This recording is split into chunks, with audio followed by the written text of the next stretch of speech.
الحمدللہ رب العالمین والصلاة والسلام علی سید الانبیاء والمرسلین وعلی آلہ واصحابہ اجمعین۔ الحمدللہ آئی ڈی ایس کے پلیٹ فارم سے درس تراویح کا سلسلہ جاری و ساری ہے، اور اب تک الحمدللہ 19 دروس آپ کی خدمت میں اس پلیٹ فارم سے پیش کیے جا چکے ہیں۔ آج انشاءاللہ 20واں درس تراویح آپ کی خدمت میں پیش کرنے کی سعادت حاصل کروں گا، اور یہ 20واں درس تراویح قرآن مجید کے 20ویں پارے پر مشتمل ہے، اور اس کے جو مضامین ہیں، آغاز میں اس میں اللہ تبارک و تعالیٰ نے سورہ نمل کی آیات ذکر فرمائی ہیں۔ سورہ نمل کا آغاز پچھلے سپارے میں ہو چکا تھا، لیکن اس سپارے میں بھی یہ سورہ نمل جاری و ساری ہے، اور اس میں اللہ تبارک و تعالیٰ نے ایک آیت پاک میں مردوں کے نہ سننے کا ذکر فرمایا ہے۔ پھر آگے چل کے اس پارے کے اندر اللہ تبارک و تعالیٰ نے موسیٰ اور فرعون کا ذکر فرمایا ہے کہ کیسے موسیٰ علیہ السلام کو ان کی والدہ نے صندوق میں ڈالا، پھر وہ فرعون کے محل میں پہنچے، اور کیسے اللہ تبارک و تعالیٰ نے آپ کو سلامت رکھا اور آپ کی پرورش فرمائی۔ پھر اللہ تبارک و تعالیٰ نے اس پارے کے اندر اپنی تخلیق کا ذکر فرمایا، دن اور رات کے بدلنے کا ذکر فرمایا، اور دن کے نکلنے پر لوگوں کو بتایا کہ اگر دن نہ نکلتا تو کون ہے جو دن نکالنے والا ہے، اور اگر رات ہی رہتی دن نہ نکلتا، یا دن ہی رہتا رات نہ نکلتی، تو کون ہے جو رات کو دن میں تبدیل فرماتا اور دن کو رات میں تبدیل فرماتا۔ اسی طرح اسی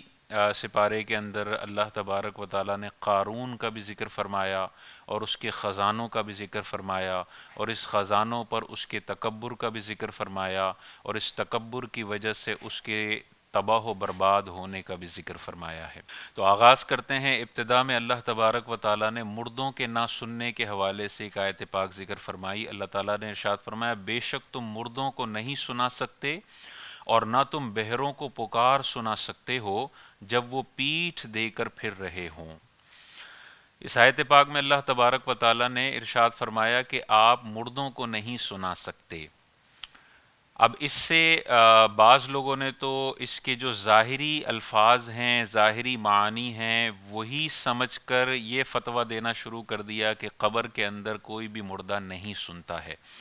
حالانکہ یہ موقف ٹھیک نہیں ہے، اور قرآن کا یہ والا مفہوم اخذ کرنا درست نہیں ہے۔ اس کی وجہ یہ ہے کہ اس آیت کا اگر ہم کانٹیکسٹ دیکھیں، آگے پیچھے کی آیات دیکھیں، تو یہاں پر مردوں کے نہ سننے کا ذکر نہیں ہو رہا، بلکہ ان کافروں کے نہ سننے کا ذکر ہو رہا ہے جو بظاہر زندہ ہیں لیکن ان کے دل مردہ ہو چکے ہیں۔ جیسے اللہ تبارک و تعالیٰ نے سم بکم عمی کا ذکر فرمایا کہ اندھے ہیں، بہرے ہیں، گونگے ہیں، اور وہ سنتے نہیں ہیں، وہ آپ کی ہدایت کو قبول نہیں کرتے۔ تو حقیقتاً تو وہ دیکھ بھی رہے تھے، سن بھی رہے تھے، بولتے بھی تھے، لیکن حق قبول کرنے کے لیے اندھے تھے، اس کو قبول کرنے کے لیے بہرے تھے۔ یہاں پر بھی اسی طرح کا ذکر ہے کہ یہ کافر ہیں، ان کے دل مردہ ہو چکے ہیں، اور اے حبیب آپ جو ان کو ہدایت دے رہے ہیں، ان کے دلوں پر مہر لگ چکی ہے اور یہ سننے کے قابل نہیں ہے۔ اور یہ والا ترجمہ، یہ والی وضاحت صرف ہم نے نہیں کی، بلکہ آپ تفسیر خازن اٹھا کر پڑھیں۔ اسی آیت کے تحت آپ فرماتے ہیں تفسیر خازن میں کہ یہ جو نہ سننے والا ذکر ہے، اس سے مراد یعنی جن لوگوں کے دل مردہ ہیں آپ انہیں نہیں سنا سکتے۔ دیکھیں، دل مردہ ہونے کی بات ہے، اور وہ لوگ کفار ہیں۔ یہ تفسیر خازن میں لکھا ہے۔ تفسیر مدارک میں اگر ہم دیکھیں، صاحب تفسیر مدارک ارشاد فرماتے ہیں اس آیت میں کفار کو زندہ ہونے اور حواس درست ہونے کے باوجود مردوں کے ساتھ تشبیہ دی گئی ہے کہ ہیں تو بظاہر زندہ، لیکن ان کے دلوں پر، ان کی آنکھوں پر، ان کی سماعت پر ایسی پٹی بندھی ہے اور ایسی مہر لگی ہے کہ مردوں سے بھی بدتر ہیں اور یہ سننے کے قابل نہیں ہیں۔ اسی طرح ملا علی قاری رحمۃ اللہ تعالیٰ علیہ مردوں کے نہ سننے کے حوالے سے ارشاد فرماتے ہیں کہ مردوں سے مراد کفار ہیں، اور یہاں مطلق سننے کی نفی نہیں، بلکہ معنی یہ ہے کہ ان کا سننا نفع بخش نہیں ہوتا، یعنی وہ سنتے تو ہیں لیکن اس سننے کے نتیجے میں ان کو جو ہدایت ملنی چاہیے تھی وہ ہدایت ان کو نہیں ملتی، گویا کہ یہ سننا ان کے لیے نفع بخش نہیں ہوتا۔ تو اس آیت کو پیش کر کے لوگ کہتے ہیں کہ دیکھو مردے نہیں سنتے، اور پھر اس سے وہ یہ استدلال کرتے ہیں کہ اولیاء بھی نہیں سنتے، صحابہ بھی اپنی قبروں میں نہیں سنتے، اور انبیاء بھی قبروں میں نہیں سنتے۔ یہ جو قرآن کا مطلب ہے، یہ وہ مطلب لے رہے ہیں جو بخاری مسلم کی واضح حدیثوں کے بھی خلاف ہے، اور قرآن کا ایسا مفہوم لینا جو تفاسیر کے بھی خلاف ہو اور واضح بخاری مسلم کی حدیثوں کے بھی خلاف ہو، یہ والا مفہوم قرآن سے لینا بالکل درست نہیں ہے۔ اب یہ کیوں بخاری مسلم کے خلاف ہے؟ اس لیے کہ آقا کریم علیہ الصلاۃ والسلام نے ارشاد فرمایا کہ جب تم اپنے مردوں کو دفن کر دیتے ہو تو مردہ اپنی قبر میں ہونے کے باوجود اوپر چلنے والے لوگوں کی قدموں کی سرسراہٹ کو سنتا ہے۔ یعنی مرنے کے بعد، قبر میں جانے کے بعد، مردے کی کانوں کی طاقت یہ ہوتی ہے کہ اوپر موجود چلنے والوں کی قدموں کی آواز بھی وہ سنتا ہے۔ تو اگر اس آیت پاک سے یہ مفہوم لیا جائے کہ مردے سنتے ہی نہیں ہیں، تو اس بخاری کی حدیث کا پھر کیا جواب دیا جائے گا؟ یہ بخاری کی حدیث قرآن کے خلاف تو نہیں ہو سکتی۔ تو قرآن کی ایسی تشریح کرنا جو بخاری کی حدیثوں کے خلاف ہو، یہ تشریح اور یہ تفسیر اور یہ موقف اختیار کرنا ہی درست نہیں ہوگا۔ اسی طرح دیکھیں، بدر کی جب جنگ ہوئی اور کفار کے سردار کو واصل جہنم کر دیا گیا، تو حضور علیہ الصلاۃ والسلام نے ان کفار مردوں سے خطاب فرمایا۔ تو حضرت عمر رضی اللہ تعالیٰ عنہ نے حضور علیہ الصلاۃ والسلام کی بارگاہ میں عرض گزار ہوئے کہ یا رسول اللہ، آپ ان جسموں سے خطاب کر رہے ہیں جو مردہ ہیں، جن میں روحیں نہیں ہیں، تو یہ کیسے آپ ان سے خطاب کر رہے ہیں؟ تو حضور علیہ الصلاۃ والسلام نے ارشاد فرمایا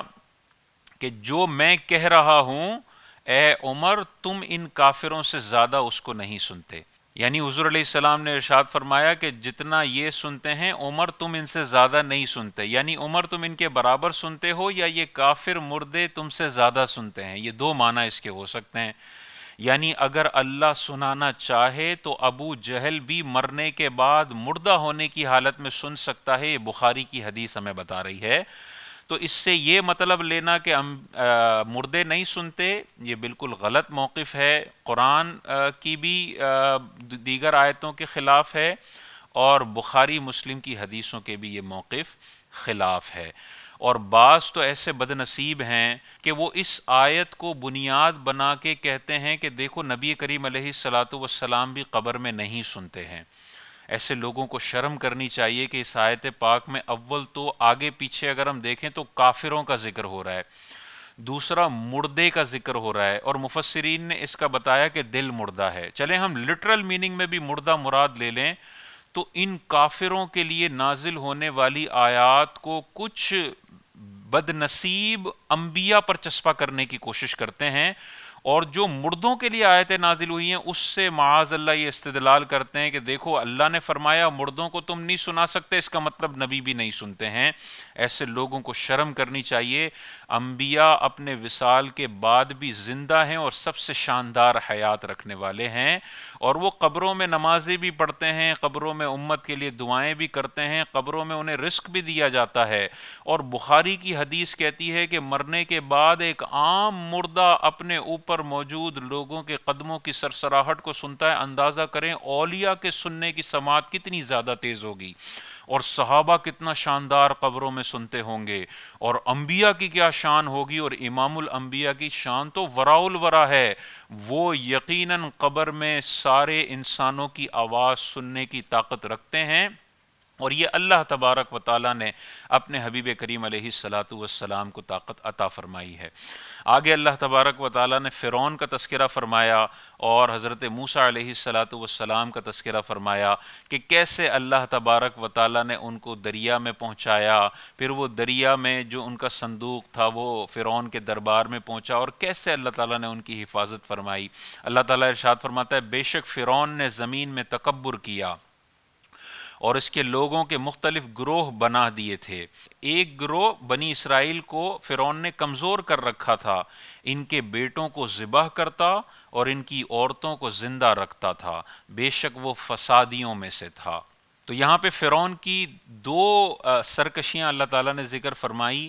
ایک، وہ اپنی قوم کے اندر مختلف گروہ بنا کے ان میں نفرتیں پیدا کرتا تھا کہ ان کی قوم کبھی بھی اس طرح اسٹیبل نہ ہو کہ وہ فرعون کو چیلنج کرنے لگ جائے، تو آپس میں فرعون نے اپنی قوم میں اتنے گروہ بندیاں کر دی تھیں اور آپس میں ایسی نفرتیں قائم کر دی تھیں کہ وہ آپس میں کبھی بھی فرعون کے خلاف جمع نہیں ہوتے تھے۔ نتیجتاً وہ اپنے اقتدار کو دوام دینے میں سمجھتا تھا کہ مجھے کامیابی ملے گی اگر میں یہاں گروہ بندی کر دوں۔ اور دوسرا کام وہ یہ کرتا تھا کہ اس کے کاہنوں نے اس کو بتایا تھا کہ بنی اسرائیل کے اولادوں میں سے ایک مرد ہوگا جو تیری پوری شہنشاہیت کو، تیرے پورے بادشاہت کو ختم کر دے گا۔ تو یہ کاہنوں کی بات سننے کے بعد اس نے یہ فیصلہ صادر کیا تھا کہ بنی اسرائیل میں جو بھی بیٹا پیدا ہوتا ہے اس کو ذبح کر دیا جائے۔ یہ دو بڑے بڑے جرائم اس کے تھے اور اللہ تعالیٰ نے اس کا ذکر فرمایا۔ اب دیکھیں یہاں پر دو ذکر فرمائے اور یہ دونوں کام فرعون نے اپنے اقتدار کو دوام دینے کے لیے کیے تھے۔ فرعون نے کام کیا تھا کہ قتل و غارت گری کرتا تھا، چھوٹے چھوٹے بچوں کو ذبح کرواتا تھا اگر اسے پتہ چل جاتا کہ یہ بیٹا ہے۔ آگے اللہ تبارک و تعالیٰ نے دیکھیں ارشاد فرمایا موسیٰ علیہ السلام کے حوالے سے،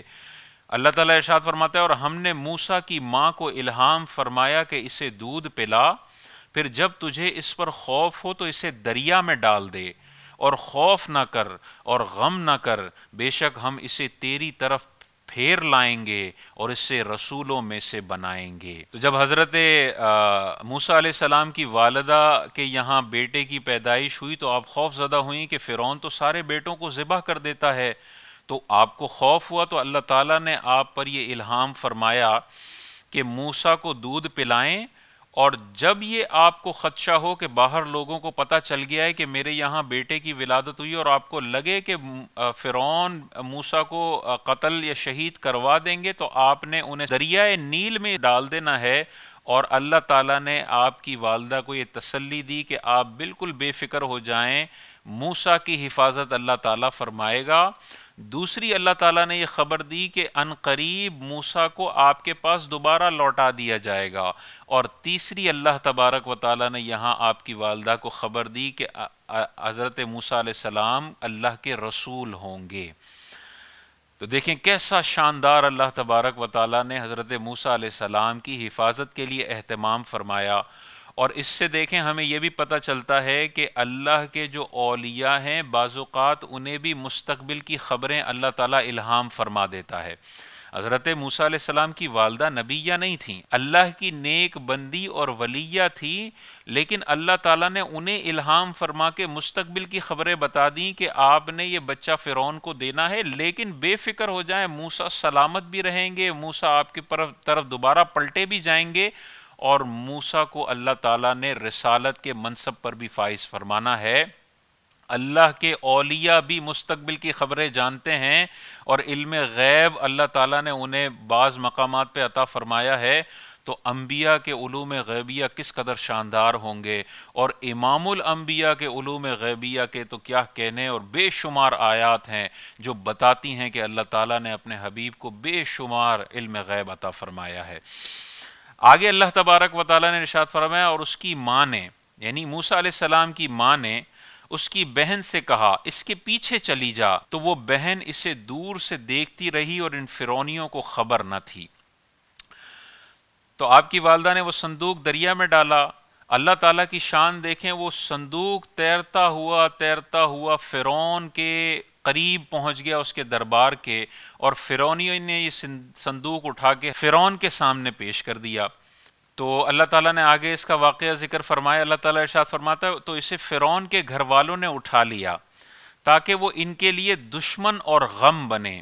بے شک فرعون اور حامان اور ان کا لشکر خطا کار تھے۔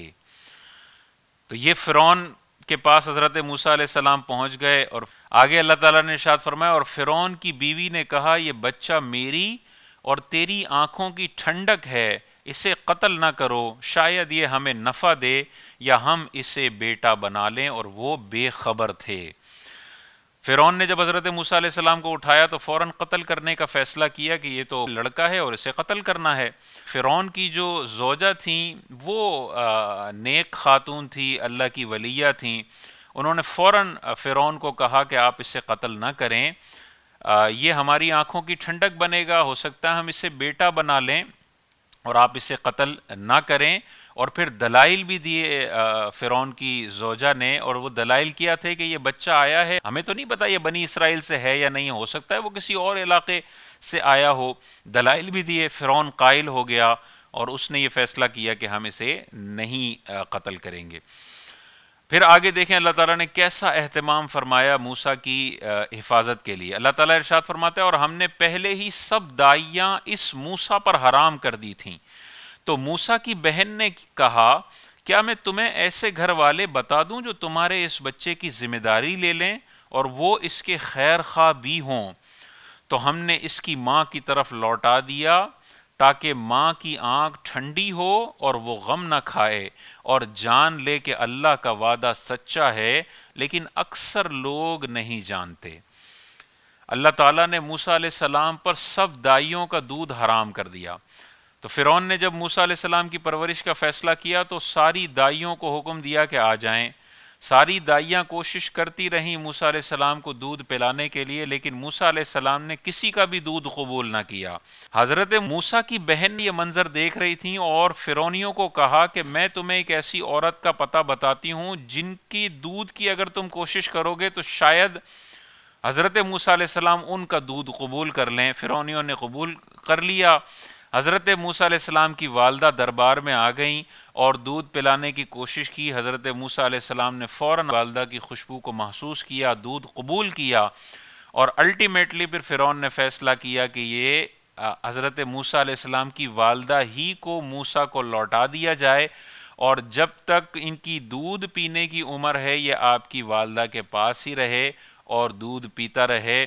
اس طرح اللہ تعالیٰ نے اپنا وعدہ سچا کر دکھایا جو اللہ نے اب موسیٰ کی والدہ کے ساتھ کیا تھا کہ ان قریب ہم موسیٰ کو آپ کی طرف پھیر دیں گے۔ کیسے شاندار طریقے سے پھیرا، اور فرعون کے حکم پر پھیرا۔ وہ فرعون جو بچے ذبح کرتا تھا اسی نے تحفظ کی ضمانت دے دی کہ اب موسیٰ کی والدہ ان کی پرورش بھی کریں گی اور ہم اس کا خرچہ بھی اٹھائیں گے۔ یہ اللہ تبارک و تعالیٰ نے اپنا وعدہ پورا کر دکھایا۔ آگے دیکھیں اللہ تبارک و تعالیٰ نے رات اور دن کا تذکرہ فرمایا۔ اللہ تعالیٰ ارشاد فرماتا ہے تم فرماؤ اے حبیب، تم فرماؤ بھلا دیکھو کہ اگر اللہ تم پر قیامت تک ہمیشہ رات ہی بنا دے تو اللہ کے سوا کون دوسرا معبود ہے جو تمہارے پاس روشنی لائے گا؟ تو کیا تم سنتے نہیں؟ اللہ تعالیٰ نے فرمایا اے حبیب آپ فرما دیجئے ان لوگوں سے کہ یہ سنتے نہیں۔ پھر اللہ تعالیٰ نے آگے ارشاد فرمایا بھلا دیکھو کہ اگر اللہ تم پر قیامت تک ہمیشہ دن ہی بنا دے تو اللہ کے سوا اور کون معبود ہے جو تمہارے پاس رات لائے جس میں تم آرام کرو؟ تو کیا تم دیکھتے نہیں؟ کیسی شاندار اللہ تبارک و تعالیٰ نے اپنی تخلیق کی طرف رہنمائی فرمائی کہ اے لوگوں تم اتنی ناشکری کرتے ہو، تم صرف دیکھو اگر اللہ تبارک و تعالیٰ ساری زندگی کے لیے رات تم پر مسلط کر دے اور دن نہ نکلے تو کون ہے جو دوبارہ سے دن تم پر نمودار کرے اور تمہارے لیے دن پیدا کرے؟ کون ہے وہ ذات؟ اور اگر تم پر پوری زندگی کے لیے دن مسلط ہو جائے اور رات نہ آئے تو کون سی قدرت ہے اور کون ہے جو تم پر رات لے کر آئے جس میں تم آرام کرو؟ صرف اس ایک نعمت پر ہم غور کر لیں، اگر ہمیشہ سورج طلوع رہے کبھی رات نہ ہو تو ہم گرمی سے تباہ و برباد ہو جائیں، ساری جو تر چیزیں ہیں جو جاندار ہیں وہ تباہ و برباد ہو جائیں اگر دن ختم نہ ہو، اور اگر رات ہمیشہ رہے تو برف اور سردی سے ساری انسانیت تباہ و برباد ہو جائے۔ یہ اللہ کا کرم ہے کہ جب ٹیمپریچر تھوڑا بڑھنے لگتا ہے تو سورج غروب ہوتا ہے اور ٹھنڈک آنے لگتی ہے، اور جب ٹھنڈک تھوڑی سی بڑھتی ہے تو دوبارہ دن آتا ہے اور ٹھنڈک کو کم کرنے کا سبب بنتا ہے۔ یہ اللہ تبارک و تعالیٰ کا بڑا کرم ہے۔ آگے اللہ تعالیٰ نے ارشاد فرمایا اور اس نے اپنی رحمت سے تمہارے لیے رات اور دن بنائے کہ رات میں آرام کرو اور دن میں اس کا فضل تلاش کرو اور تاکہ تم اس کا شکر ادا کرو۔ یہاں پہ اللہ تعالیٰ نے انسانی زندگی کے پورے ایک پرنسپل اور نظم و ضبط کا ذکر فرمایا کہ اللہ نے تمہارے لیے رات پیدا فرمائی کہ اس میں آرام کرو، اور دن پیدا فرمایا کہ اس میں اللہ کا فضل یعنی روزگار تلاش کرو اور پھر اللہ کا شکر ادا کرو۔ یہ ہے انسان کی تخلیق میں اللہ کی جانب سے بنائی گئی ڈیلی روٹین، کہ رات اللہ نے بنائی ہے آرام کے لیے اور دن اللہ تعالیٰ نے بنایا ہے روزگار اور اللہ کا فضل تلاش کرنے کے لیے۔ وہ قومیں ہمیشہ ترقی کرتی ہیں جو دن کے آغاز سے اپنے رزق کو تلاش کرنے میں نکل جائیں اور رات کے شروع ہوتے ہی آرام کی طرف اور اپنے بستروں کی طرف چلی جائیں، اور وہ قومیں ترقی نہیں کرتی بلکہ زوال پذیر ہوتی ہیں جن کے دن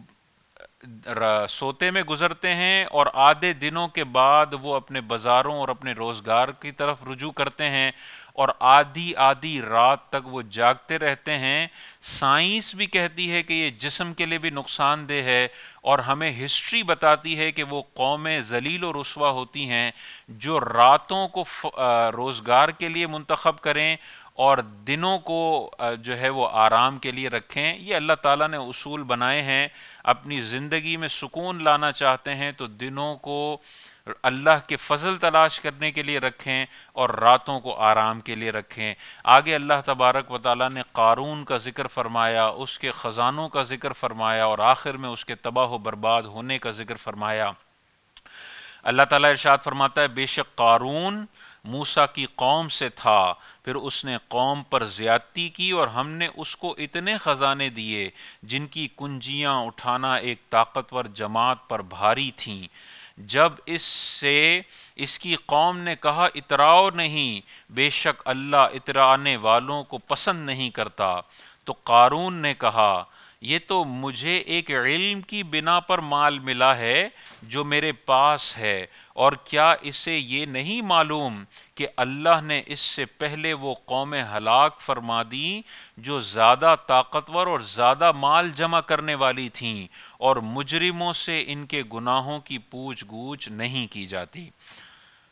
تو وہ قارون اپنی زینت میں اپنی قوم کے ساتھ نکلا تو دنیاوی زندگی کے طلبگار کہنے لگے اے کاش ہمیں بھی ایسا مل جاتا جیسا قارون کو ملا، بے شک وہ قارون بڑے نصیب والا ہے۔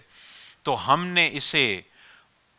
اسے یعنی قارون کو اور اس کے گھر کو زمین میں دھسا دیا، تو اس کے پاس کوئی جماعت نہ تھی جو اللہ کے مقابلے میں اس کی مدد کرتی اور نہ وہ خود اپنی مدد کر سکا۔ یہ عبرتناک انجام اللہ تعالیٰ نے قارون کا ذکر فرمایا کہ قارون کون تھا؟ قارون حضرت موسیٰ علیہ السلام کا چچا کا بیٹا تھا، یعنی حضرت موسیٰ علیہ السلام کا سگا کزن تھا قارون۔ انتہائی خوبصورت تھا، حسین شکل کا آدمی تھا اور بنی اسرائیل سے توریت کا بہت بڑا قاری تھا، اور پہلے وہ غریب ہوا کرتا تھا اور غریب ہونے کی حالت میں بڑا عاجزی پسند اور بڑا خوش اخلاق ہوا کرتا تھا۔ پھر اللہ تبارک و تعالیٰ نے جب اس کو کثیر دولت عطا فرمائی، دولت اتنی تھی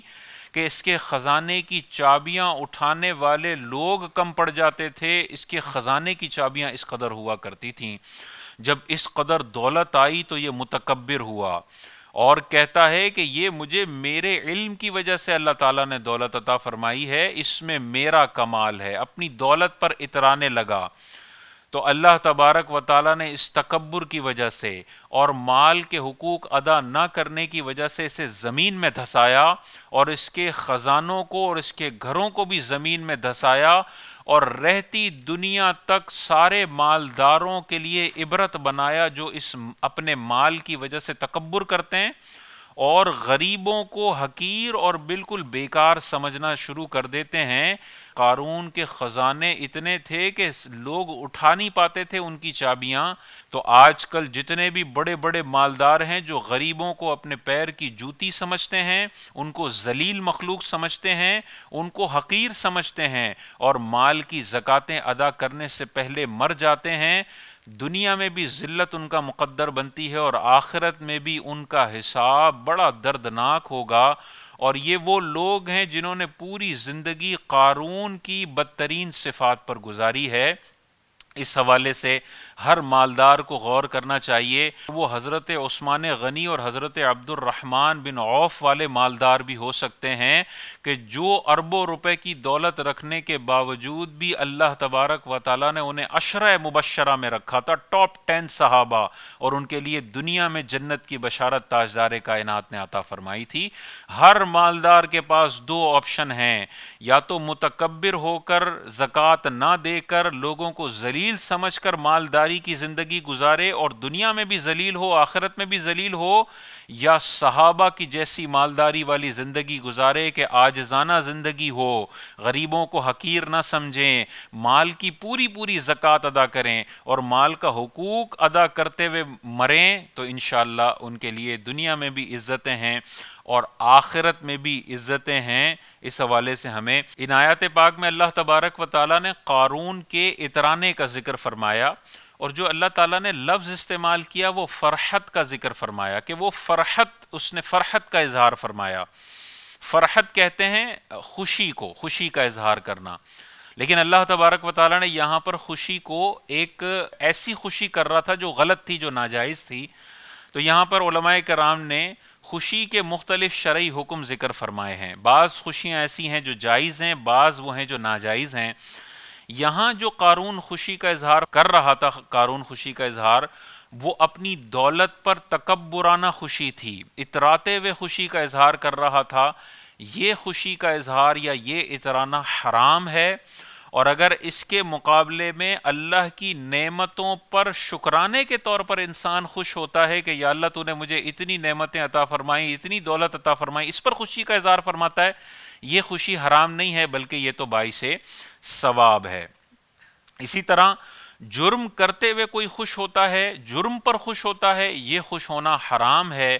اور اللہ کی عبادت کرتے ہوئے خوش ہوتا ہے تو یہ خوشی حلال اور باعث ثواب ہے. اسی طرح ناجائز طریقے سے کوئی خوشی کا اظہار کرتا ہے، یہ خوشی حرام ہے، اور حلال طریقوں سے اللہ تبارک و تعالیٰ کا شکر ادا کرتے ہوئے حلال طریقوں پر خوشی کا اظہار کرتا ہے، یہ خوشی اللہ کو محبوب ہے اور پسندیدہ ہے. ہمیں ہر وہ خوشی کا طریقہ اختیار کرنا چاہیے جو اللہ اور اس کے حبیب کو محبوب ہو، اور ہر اس خوشی سے بچنا چاہیے جو قارون کے اترانے والی خوشی ہو، جو تکبرانہ خوشی ہو، جو حرام کام کر کے خوشی کا اظہار کیا گیا ہو، کیونکہ یہ ساری وہ خوشیاں ہیں جو قارون کی صفت پر مشتمل خوشیاں ہیں، اور اللہ تعالیٰ اس پر آخرت میں گرفت فرمائے گا. اللہ تعالیٰ سے دعا ہے جو کچھ سنا اس پر عمل کرنے کی توفیق عطا فرمائے. وآخر دعوانا ان الحمد للہ رب العالمین.